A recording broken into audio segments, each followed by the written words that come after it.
नमस्कार दोस्तों, स्वागत है मेरे YouTube channel RPL online centre में। दोस्तों उम्मीद करते हैं आप जहां होंगे स्वस्थ होंगे। बिहार में दोस्तों अभी पूरे बिहार में जो थाना चौकीदार होते हैं, जो चौकीदारी की काम करते हैं, हर एक गांव में एक चौकीदार होते हैं, उनका भर्ती निकल कर आ चुका है। दोस्तों इसमें टोटल भर्ती है 10,800 पदों पर टोटल भर्ती होना है, जिसमें से डिस्ट्रिक्ट बाई डिस्ट्रिक्ट जो सीट का आवंटन कर दिया गया है। तो अभी अभी किसी किसी ज़िले में इसका भर्ती को शुरू किया गया है। तो जानकारी को पूरा जानने के लिए वीडियो को एंड तक देखेंगे तो आपको बताएंगे कि कौन से ज़िले में कितना भर्ती हो रहा है अभी भी। तो वीडियो के एंड तक जरूर देखिएगा। सबसे पहले दोस्तों आपको एक नोटिस आया है, उस नोटिस के माध्यम से सारी जानकारी को बताऊंगा। जैसे मान लीजिए आपको योग्यता क्या होगा, उसमें सैलरी कितना होगा, ऑनलाइन भराएगा फॉर्म की ऑफलाइन भराएगा, और भराएगा तो कैसे भराएगा वो भी बताएंगे। साथ ही में दोस्तों इसमें कौन कौन से डॉक्यूमेंट लगेंगे उसका भी जानकारी इसमें बताएंगे और दिखाएंगे कि कैसे आपको फॉर्म भी भरना है। तो वीडियो के एंड तक जरूर देखिएगा। तो सबसे पहले दोस्तों हम चलते हैं एक नोटिस पे, और नोटिस पे सारी जानकारी को बताते हैं। तो फ्रेंड्स यहाँ पे देख सकते हैं मैंने एक नोटिस निकाल चुका हूँ, जो बिहार चौकीदार संवर्ग नियमावली 2006 बिहार सरकार गृह आरक्षी विभाग अधिसूचना चौकीदार। यहाँ पे जो दफ़ा लिखा गया है, सब डेट लिखा गया है, यहाँ पे देख सकते हैं। इसमें जो टोटल चौकीदार की भर्ती होगा वो इसमें जिस डिस्ट्रिक्ट है, जिस जिला से है, उसमें आपको 223 पदों पर भर्ती है। और ये कौन सा जिला है तो आपको थोड़ा सा नीचे स्क्रॉल करते हैं और यहाँ पर दिखाते हैं। ये जो भर्ती है अरवल का है, जो अरवल डिस्ट्रिक्ट है, हमारे अरवल जिला सामान्य शाखा अरवल जिला अंतर्गत चौकीदार के पद पर नियुक्ति संबंधित विज्ञापन का प्रकाशन, विज्ञापन संख्या भी दिया गया है, इसमें अरवल का है। तो ये जो अरवल से निकल के आया है नोटिस अपडेट आया है, तो वहाँ पे जितने अरवल के लोग हैं, इसका जो भर्ती है 223 पदों पर भर्ती होगा। इसमें अच्छा खासा इसमें सैलरी भी मिलता है, आप लोगों को गांव में पता कर लीजिएगा। अब दोस्तों यहाँ पे जो होगा कौन किनका होगा, किस कैटेगरी में होगा और कितना पद होगा उसका भी जानकारी इसमें बताते हैं। तो सबसे पहले दोस्तों यहाँ पद का नाम लिखा गया, तो चौकीदार आपको कुल रिक्तियाँ इसमें बताएगा 223। अनुसूचित जाति में आपको 25 पद होंगे। अनुसूचित जनजाति में अनुसूचित जाति महिला के लिए, पुरुष के लिए था, ये महिला के लिए आपको 14 पद है। अनुसूचित जनजाति के लिए यहाँ पर देख सकते हैं 5 पद है। वही महिला जनजाति के लिए 2 पद है। अत्यंत पिछड़ा वर्ग के लिए आपको 53 पद है। वही अत्यंत पिछड़ा वर्ग जो महिला होंगे उनका भी इसमें 28 पद है। यानी दोस्तों इसमें महिला और पुरुष दोनों इसमें फॉर्म को भर सकते हैं। पिछड़ा वर्ग के लिए इसमें कोई मतलब इसमें भर्ती नहीं, कोई सीट नहीं है। वो महिला के लिए भी कोई सीट नहीं है। आर्थिक रूप से कमज़ोर वर्ग के लिए इसमें 14 पद रखा गया है। वे आर्थिक रूप से कमज़ोर वर्ग जो महिला होंगे उनके लिए 8 पद रखा है। इसमें आरक्षित पद 48 है और आरक्षित महिला पद के लिए 26 पद है। यानी टोटल आपको 223 पद रखा गया है। इसमें जो आपका वेतन होगा फर्स्ट स्तर का होगा, जिसमें अच्छा खासा आपको सैलरी मिलेगा। उसमें जो योग्यता मांगा जा रहा है उसका भी जानकारी इसमें बताते हैं। योग्यता आपको शैक्षणिक योग्यता होगा, आपको 10वीं के आधार पर ही इसमें जो आपको जो मेरिट लिस्ट बनेगा वो 10वीं के आधार पे ही बनेगा।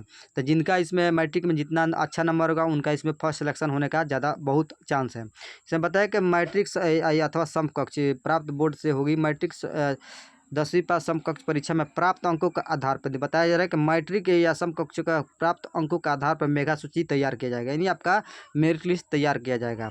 समान अंक होने पर अधिक उम्र वाले अभ्यर्थी को या जन्मतिथि के आधार पर वरीयता दी जाएगी। इसमें अगर मान लीजिए किसी के समान मेरिट लिस्ट में समान अंक होता है तो उसमें आज जिसके जन्मतिथि अधिक होगा या ज़्यादा अधिक उम्र वाले को भी वरीयता दिया जाएगा।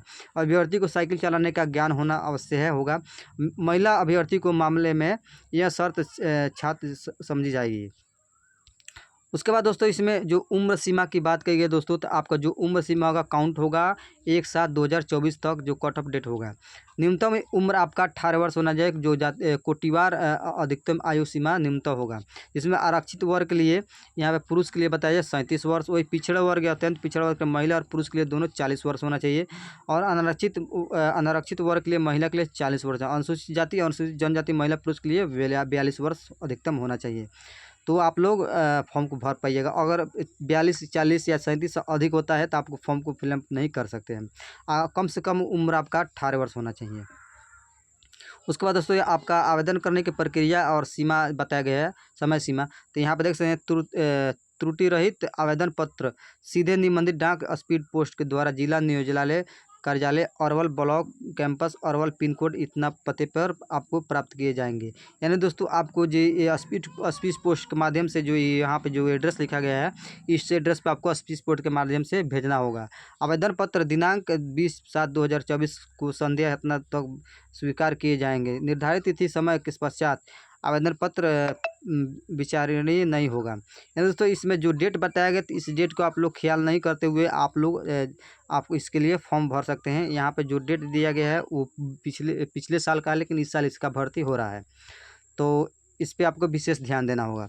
उसके बाद दोस्तों यहाँ पे आवेदन भेजने का पता भी बताया गया है, जो हम पहले ही बता दिए थे आपको। यहाँ पे जिला नियोजनालय पदाधिकारी अरवल, जिला नियोजनालय कार्यालय अरवल, प्रखंड परिसर अरवल, पिन कोड यहाँ पे बताया गया है। लिफाफे पर विज्ञापन संख्या और पद का नाम अंकित होना अनिवार्य। यानी जो आपका लिफाफा होगा उस लिफाफे के विज्ञापन संख्या होगा और पद का नाम होगा। तो विज्ञापन संख्या कहाँ मिलेगा? तो विज्ञापन संख्या यहीं पे देखने को मिल जाएगा। देख लीजिए यहाँ पे इसका विज्ञापन संख्या देखने को मिल जाएगा, इसी विज्ञापन संख्या को लिख देना है। उसके बाद दोस्तों यहाँ पे आवेदन करने की कुछ शर्तें रखा गया, तो इसमें जो शर्त है आप लोग पढ़ सकते हैं। इसमें बहुत चीज़ इसमें बताया गया है, लेकिन इसमें ज़्यादातर कुछ चीज़ इसमें केस उस वगैरह की सब चीज़ जानकारी इसमें बताता है, तो उस पर नहीं ध्यान दीजिएगा। उसके बाद जो इसमें दस्तावेजें मांगे जाते हैं, इसमें कौन कौन दस्तावेज देख लीजिए। यहाँ पे आवेदन के लिए शैक्षणिक प्रमाण पत्र होगा, निवास प्रमाण पत्र होगा, जाति प्रमाण पत्र, जो बताए केवल आरक्षण का दावा करने वाले का पर लागू होगा जाति। अद्यतन आचरण पत्र आपका पुलिस अधीक्षक द्वारा बनाया गया, यानी आपको आचरण प्रमाण पत्र जो होगा वो आपको पुलिस द्वारा बनाया गया होता है। आप लोग आचरण नहीं बनाएंगे तो मेरे वीडियो को डिस्क्रिप्शन बॉक्स में वीडियो का लिंक है, उस वीडियो को लिंक देख करके आपको खुद से आवेदन कर सकते हैं और वेरीफाई करके आप खुद से बनवा सकते हैं आचरण प्रमाण पत्र। साइकिल चलाने का संबंधित घोषणा पत्र भी महिला के लिए लागू नहीं होगा, यानी महिला इसके लिए घोषणा पत्र पर लागू नहीं होगा।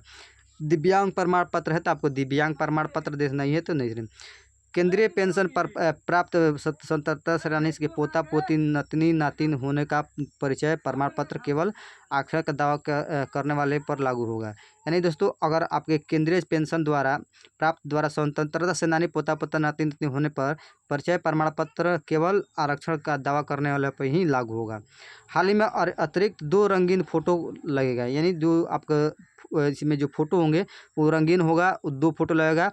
फोटोग्राफ पे यहाँ बताया जा रहा है कि जो विज्ञापन संख्या उसका वो लिखना होगा, पद का नाम लिखना होगा और यहाँ पर पूरा नाम और अपना भी नाम, पद का नाम और फिर से यहाँ पर अपना नाम लिखना होगा और पूरा पता लिखना होगा। उसके बाद आपको उस लिफाफे में फॉर्म को भरना होगा। उसके बाद इसमें बताया कि आपको आधार कार्ड भी देना होगा, जो आधार कार्ड होना चाहिए। आधार कार्ड पर आपका सेल्फ अटेस्टेड होना चाहिए, इस आधार कार्ड की फोटोकॉपी कर लीजिएगा, उस पर अपना जो साइन होगा कर लीजिएगा। उसके बाद दोस्तों यहाँ पे जो उसका फॉर्म है वो भी खुल के यहाँ पर आ जाएगा। इस फॉर्म भरने के लिए कोई आपको पैसा दे नहीं होगा, आप बिल्कुल निःशुल्क इस फॉर्म को भी भरिएगा। उसके बाद दोस्तों यहाँ पर आइएगा तो इसका फॉर्म देखने को मिल जाएगा, नीचे आइएगा इसको फॉर्म देख लेते हैं। इस पर फॉर्म को कैसे भरना है उसका भी जानकारी बताते हैं। तो सबसे पहले यहाँ पे आपको स्व प्रमाणित बताया जा रहा है कि आपको फ़ोटो होना चाहिए, तो फ़ोटो पर आपको इसे ऐसे मार्क करके आपको फ़ोटो चिपका देना है, जो आपको पासपोर्ट साइज़ फ़ोटो होगा, रंगीन होगा। उसके बाद ऐसे आपको साइन करना है, जैसे मान लीजिए यहाँ पे जो भी आपका नाम होगा इसे आपको साइन कर देना है। उसके बाद दोस्तों यहाँ पे आपका पद अपना नाम लिख देना है, आवेदित पद का नाम लिख देना है, फिर अपना नाम लिख देना है। हिंदी और इंग्लिश में आपका नाम होगा, जिस पद के लिए आप फॉर्म भरें उसका पद का नाम और हिंदी और इंग्लिश में यहाँ अपना नाम लिख देंगे। उसके बाद दोस्तों यहाँ पे जिला नियोजनालय कार्यालय अरवल का निबंधन संख्या लिखना होगा, जो भी इसका निबंधन संख्या होगा उसका यहाँ पे लिखना होगा। उसके बाद पिता या पति का नाम लिखेंगे, माता का नाम लिखेंगे, आपका जन्म तिथि क्या होगा उसे यहाँ पे दिन में लिखेंगे, यहाँ पर मंथ लिखेंगे और यहाँ पे ईयर में लिखेंगे, यानी साल में लिखेंगे। उसके बाद थोड़ा सा ऊपर जाएंगे तो शब्दों में भी लिखना है आपको जन्म तिथि। उसके बाद उम्र जितना आपका डेट ऑफ बर्थ होगा उस डेट ऑफ बर्थ के बाद आपके कितने वर्ष, कितने महीने और कितने दिन को होते हैं, तो आपको लिखना नहीं आता है तो आपको देख लीजिएगा कैसे निकालते हैं। अगर नहीं निकालना चाहते तो आपको आज के जो भी डेट है, मान लीजिए आज जो भी 28 तारीख है, आपको 28 तारीख ऐसे लिख देना है उल्टा करके, और 5वां महीना 2025 यहाँ पे लिखकर आप वो जो भी डेट ऑफ बर्थ होगा उसे अपना डेट ऑफ बर्थ लिख लीजिएगा। जैसे मान लीजिए 1/1 2002 है तो यहाँ पे घटा लीजिएगा, तो जो आपका उम्र होगा निकल के आ जाएगा। तो आपको ऐसे लिख देना है। और यहाँ पे दोस्तों 8 नंबर में आपको लिंग बताना है, महिला है कि पुरुष है। उसके बाद दोस्तों क्या आप किसी आरक्षण वर्ग से हैं, तो इस यहाँ बताएंगे है तो यस करेंगे, नहीं तो ना नहीं कर देंगे। उसके बाद दोस्तों यहाँ पे बताया जा रहा है कि यदि हाँ तो संबंधित आरक्षण वर्ग के उल्लेख करें, किस जाति से हैं, अगर जो भी है उस यहाँ पे फिल कर देंगे। अब आरक्षित वर्ग के अधीन जाति का नाम बताएंगे, जो आरक्षित वर्ग हैं तो उनका उसमें कौन सा जाति है आपका वो भी बताएंगे। आपका 10वां नंबर में आपका अस्थाई पता, पूर्ण पता होना चाहिए, यानी पूरा आपका पता इसमें फिल करना होगा, यानी भरना होगा यहाँ पे। उसके बाद पूरा पता भर लेंगे। फिर से उसके बाद अगर मान लीजिए आपको वर्तमान और अस्थाई पता सेम है तो सेम को यहाँ पे भी वही अर्थ भर देंगे। अगर अलग अलग है तो अस्थाई पता अलग लिखेंगे, जो वर्तमान आपका एड्रेस है पता है तो उसे यहाँ पे अलग भरेंगे। उसके बाद थोड़ा सा नीचे आएंगे यहाँ पे, तो उसे यहाँ पर मोबाइल नंबर आपको बताना है कि जो भी आपका मोबाइल नंबर है। उसके बाद दोस्तों यहाँ पर 13 नंबर, क्या आप शारीरिक रूप से दिव्यांग है तो बताएंगे यस है कि नहीं है कि हाँ है, मतलब दिव्यांग है तो यस करेंगे, हाँ करेंगे, और नहीं है तो नहीं करेंगे। यदि हाँ तो दिव्यांग का स्वरूप अंकित करें, यानी स्वरूप यहाँ पे अंकित करना है जो आपका है। अंकित दिव्यांगता का जो प्रतिशत होगा उसे यहाँ बताएंगे, कितना प्रतिशत आप दिव्यांग हैं। क्या आप अरवल जिला का स्थायी निवासी हैं, तो अगर हैं तो यस करेंगे। यदि ये तो अरवल जिला कहीं है तो अरवल जिला का ही लोग भरेंगे। यदि हाँ तो पूर्ण पता का उल्लेख करें यहाँ, और अगर अरवल जिला का है तो यहाँ पर पूर्ण पता का यहाँ पे फिल करेंगे। उसके बाद वैवाहिक स्थिति यहाँ आपको 15 नंबर में इसमें बताना है कि आपका वैवाहिक स्थिति क्या है, विवाहित है का अविवाहित है।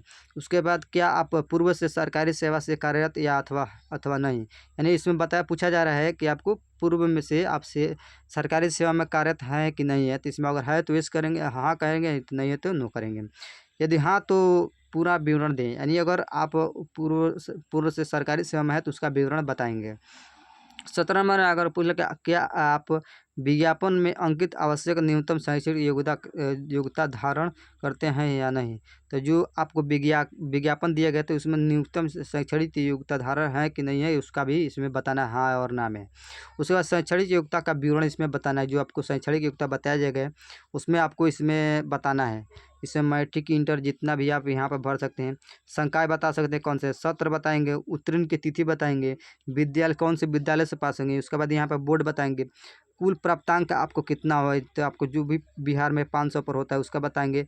उसके बाद यहाँ पे प्राप्त कितना हुआ है, 500 में कितना नंबर प्राप्त हुआ है, उसका प्रतिशत क्या है, कौन सा श्रेणी फर्स्ट सेकंड से पास हुए हैं।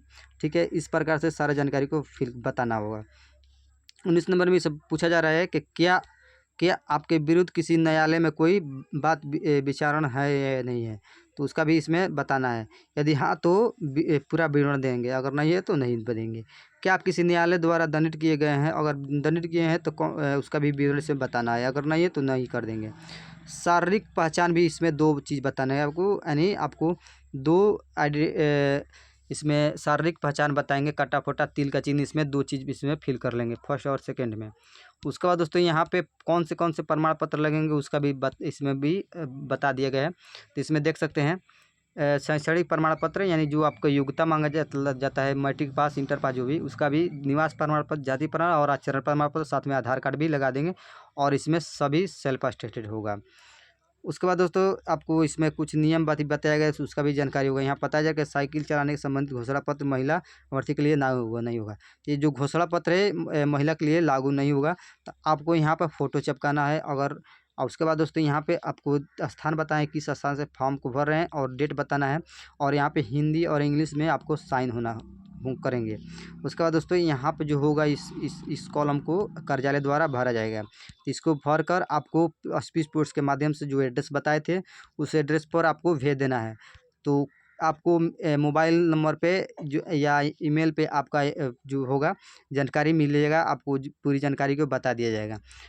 तो इस प्रकार से जो भर्ती है सारी जिला बाई जिला भर्ती हो रहा है, तो आप लोग भर सकते हैं, और इसका अच्छा खासा बेनिफिट है, आप लोग ले सकते हैं।